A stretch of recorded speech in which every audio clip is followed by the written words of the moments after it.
So a few months ago, I made these videos. They were based on a game called Pokemon FireRed Deluxe, a ROM hack in which my friend Dom made. Pokemon FireRed Deluxe serves as a harder version of FireRed but keeps the same core elements of FireRed, like no physical special split and how there's only Gen 1 Pokemon. However, regional variants and cross-gen evolutions are in this game, as well as some Pokemon that receive buffs and new typings as well. All that plus tougher fights prove it to be the hardest FireRed ROM hack. Well, aside from Radical Red, I guess. This video not only serves as a sequel to this video, but as a demonstration to how brutal this game could be to the average person. Also, not to confuse you, this video starts right after I beat the 3rd gym. Even though I did beat this game, the attempt showcased in this video has me end up making a lot of mistakes. Anyways, I won't stall you any further. Here we go. So after we beat Surge, we go to Diglett Cave and catch a Diglett. Spoilers! I never ended up using this thing. I then go to Rock Tunnel and fight Leaf. You saw the thumbnail. How did I end up losing this battle? Holy shit! Well, I don't. Her Butterfree has Bright Powder, which is scary, and the Clefable has Minimize, but we're able to beat it accordingly. I'm not going to list every encounter we get, but I end up catching a Cubone here. We head to Lavender Town to fight Blue, who's mourning about his stupid dead Eradicate, and this fight is actually worse here than the vanilla games. Why? Because the Gyarados doesn't even have Intimidate anymore. No, it has Swift Swim, so this fight is piss easy. We head to Route 9 and we are gate-kept going to Celadon by these two trainers. One of them has a Dragonair with Dragon Rage. Dragon Rage is super fucking scary because it does 40 damage and spoiler, 40 damage at this point in the game is super spooky. It two-shots most of my team at this point in the game, but we're just barely able to defeat it. Now, as we get to Celadon, we go to the game corner and get a Scyther for Erica, which I also never ended up using. If you're wondering about Erica's team, here it is. However, we have an Ice type and a Fire type. We're able to beat this super easily. The only notable thing that happens is our Pokemon gets put to sleep, but nothing but Lemon Berries can fix that. Rocket Hideout is also very easy, and Giovanni doesn't even stand a chance. Fun fact, almost every Rocket Girl has an evolution on their team, which I thought was kinda neat. And no, Sylveon is not in this game because the Fairy type does not exist in this game either. Afterwards, this is where a good portion of the game where a Psychic Pokemon with good coverage can solo most of the game. I don't have a Psychic Pokemon, but I do have a Gengar. Gengar can get Psychic from this guy in Saffron City, and good coverage with Fire Punch and Thunder Punch, so yeah, the Pokemon Tower was a breeze. There's even a Rocket Executive with a Steelix, but we're able to Fire Punch it, and we're able to sweep. GG's skill issue. Once we get the Pokeflute, we are able to catch a Snorlax and hit the route 12 to 15 to get encounters. I catch a Butterfree, which is pretty nice for the Poison Gym, and I try to catch this Pinsir, but Gengar crits it by accident. Fuck me. We are then able to get to Fuchsia City, go to the Safari Zone, and guarantee a Dratini capture. I guess. I'm glad it did not run away. We're then able to take on Koga. However, I do have a secret weapon on my team, boys, and that is Galarian Slowbro. Slowbro resists all the poison moves and hits super effectively with the psychic moves. However, one thing I did not know is that Slowbro gets fucking speed boost! Oh my god, on a Pokemon that isn't fucking ninjas, holy shit! Yeah. Slowbro gets speed boost. So much for being slow, huh? By the time Slowbro takes out Tentacruel, we are faster than the Crobat. We don't take it out, however, but we're able to live a Shadow Ball because Crobat does not have very high attack. It's then able to take out the Crobat and the Gengar. By the time he switches to the Muk, I'm able to send out Marowak and take it out. Turns out he has his own Slowbro too. Marowak's bulk isn't the greatest, so I feared it might have dropped to an Ice Beam, but we're able to take it out. His own slowbro wasn't +6 though, so Because I'm the superior version. however, we are about to enter one of the scariest splits of this entire game. But before that, You are greeted by the monkeys of prosperity. They ask you to subscribe to the channel as we are on the road to 10,000 subscribers. You can also become a member for exclusive videos. I also have a Discord server if you want to join it. The link will be in the description below. However, if you do subscribe to the channel, may the monkeys of prosperity give you good luck. Now back to the video.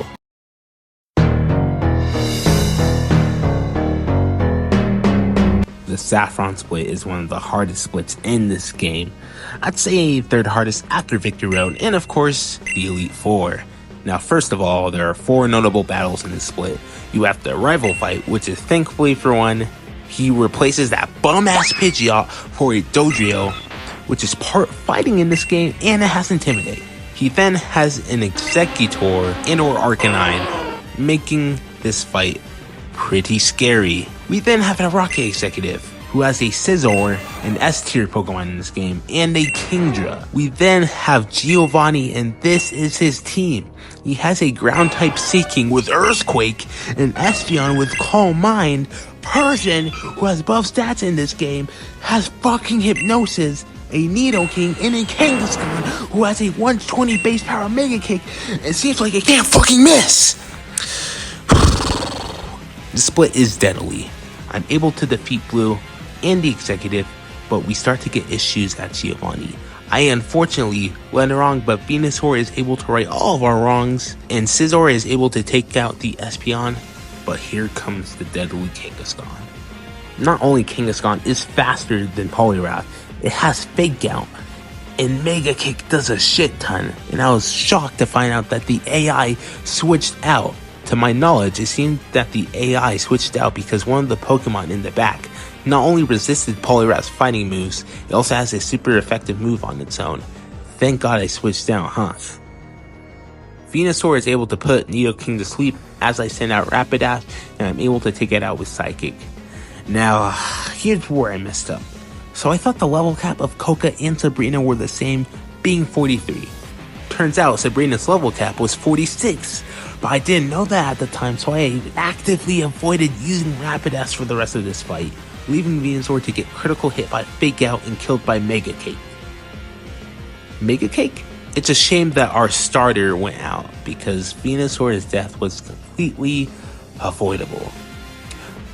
But Venusaur starts to fall off a bit because his next 2 gyms being Psychic and Fire, so it is what it is. Now time for the true bloodbath. Sabrina. Her team is scary with a buff Butterfree and of course Alakazam. But there are other changes. For starters, Hypno appropriately getting the Dark typing and Mr. Mime getting the Ghost typing, I guess. Secondly, I thought the level cap was 43, so we instantly have a 3 level disadvantage. But I forgot to level most of my Pokemon up to 43 even, making our levels even worse for Sabrina. The battle starts as Espeon sets up a Reflect, and I click Signal Beam twice and I take it out. Hypno comes out and sees the kill with Fire Punch. For whatever reason, I decide to stay in and Scizor goes down, unfortunately. I then use Snorlax to chip it, but because Mr. Mime is a Ghost type in this hack, immune to Body Slam and has Brick Break, it meets the requirements for the AI to switch. Mr. Mime chips us good, but we're able to take it out with a Shadow Ball. Butterfree comes out, and since it sees the kill with Aerial Ace, I send out Raichu.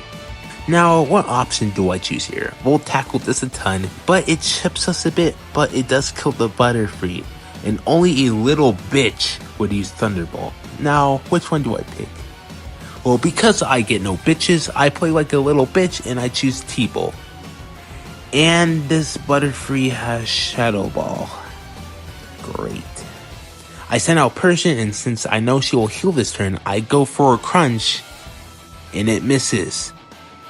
Does every fucking Butterfree have fucking Bright Powder?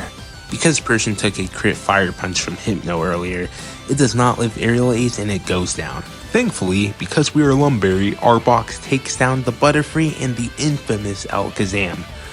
Now only remains Hypno. I use a Sludge Bomb and it lives on 1 HP because of course it does.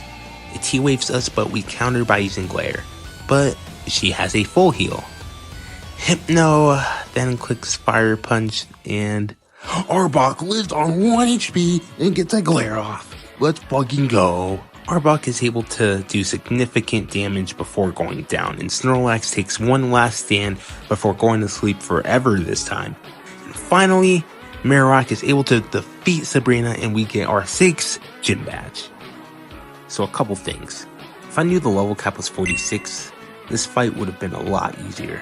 Hell, if Arbok was just a few levels higher, it probably would have taken out the Hypno. It's unfortunate that most of these deaths could have been prevented, but it is what it is. But I never thought an Arbok, of all Pokemon, would come in clutch and be the key point to help us get a dub. Now in most Nuzlocks, losing a Pokemon could eventually snowball into you losing the run. However, because we have so many Pokemon in our box, we should be fine. We're also able to get fishing encounters in Horsey, Tentacle, and Shelter. I only ended up using one of these, by the way. We're then able to head to the Pokemon Mansion and fight this Rocket Executive. Huh, he looks like he could be another evil team leader. The thing is, I didn't know how this fight would play out. I thought it was relatively easy until this happened. Yeah, we're only seeing first, so...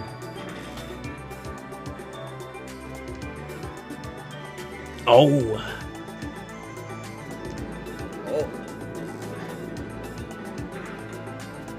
Okay. What?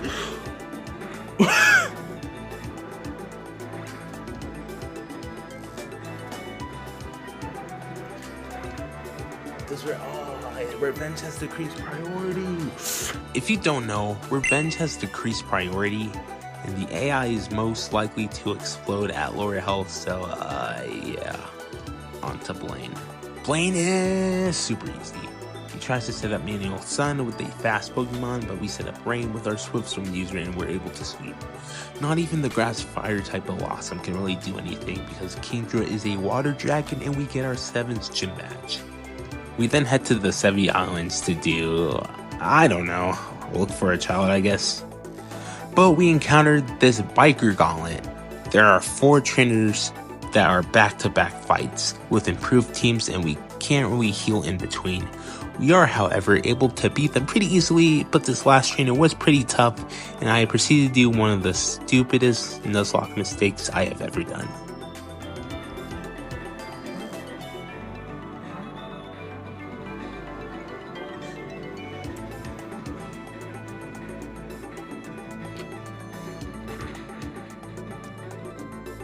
Don't you use a fighting poop?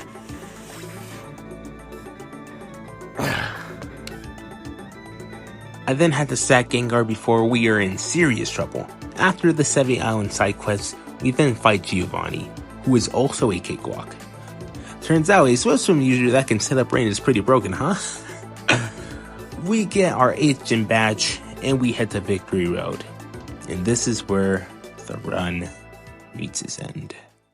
I thought we would fight Blue, but no, it's Leaf. So not only did I lead the wrong Pokemon, but our team also has no Lumberries attached to them. So Butterfree is able to lay Sleep Powders at will and cripple most of my team. After the Bright Powder Butterfree killed my Tauros, Crobat was able to get the revenge kill.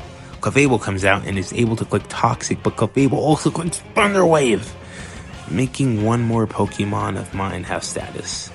Unfortunately, Clefable has Thunderbolt, and crit kills my sleeping Kingdra. Hitmontop is able to revenge kill the Clefable, and here comes the Nidoqueen. Butterfree is immune to Earthquake, and Psychic doesn't even kill, and it loses me Butterfree. Blossom is able to take it out, luckily, but not without getting poisoned. Thankfully, Vileplume was the easiest Pokemon to take out on her team, and she sends out a Charizard. And I know what you're thinking. Wait, didn't she pick Squirtle? Yes, she did. Dom, the creator of this hack, accidentally made the coding wrong, giving her the starter that is strong against you. This is what Leaf's actual team is supposed to look like if you pick Bulbasaur. However, as soon as I saw Charizard, I knew the run was over. Charizard is able to pick off the rest of my team, losing me the battle. And losing me the Nuzlocke.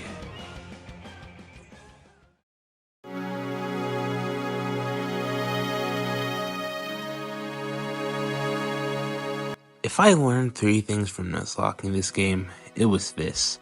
If you make one fatal mistake in PGC, you lose the game typically. However, if you make one fatal mistake in a Nuzlocke, you lose the run. Nuzlocks usually give me a reality check on how to actually play Pokemon. And 3, never fight underleveled. Just don't. It sucks that you collect all 8 gym badges, but you end up falling short even before Victory Road.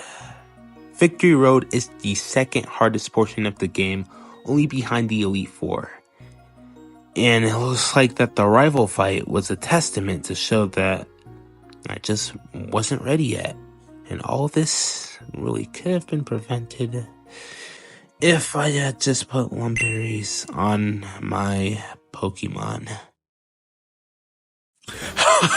However, I'm not just gonna give up that easily. Yeah, it sucks losing that far into the game, but that's how we just adapt to get better. This game is truly enjoyable, and it brings a unique twist I hadn't ever experienced before in a ROM hack. The hack truly brings light to FireRed and Leaf Green. And yes, there is a video that is in the works for the final attempt, so be sure to stay tuned for that. Oh shit.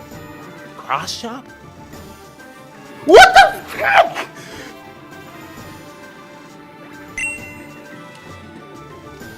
I'm SMBZ.